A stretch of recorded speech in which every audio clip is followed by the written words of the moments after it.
Hello বন্ধুরা, তোমরা সবাই কেমন আছো? সুরভি চ্যানেলে তোমাদের সবাইকে স্বাগত জানাই। আর আজকে আমি চলে এসেছি ননদের বাড়ি। অনেক দিন ননদের বাড়িতে দেখা হয়নি, দুজনের দেখা সাক্ষাৎ হয়নি, মনটা একটু খারাপ খারাপ লাগছিল। আর তাই আমি স্কুলে ছিলাম, হঠাৎ করে ননদ ফোন করলো যে তুমি আজকে স্কুল থেকে সোজা আমার বাড়িতে চলে আসো, এখানে খাওয়া দাওয়া করবে। তার জন্য আমিও সোজা একদম ননদের বাড়িতে চলে এলাম। এসে দেখলাম ওদের জবা ফুলের গাছটায় কি সুন্দর ফুল হয়েছে।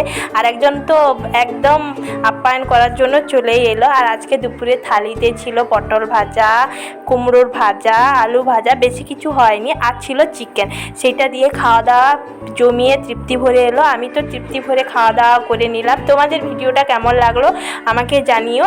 আর আমার তো ননদের সঙ্গে এসে একটু বেশ ভালোই লাগলো, ননদের বাড়িতে এসে মনটাও একটু ফ্রি ফ্রি হয়ে গেল।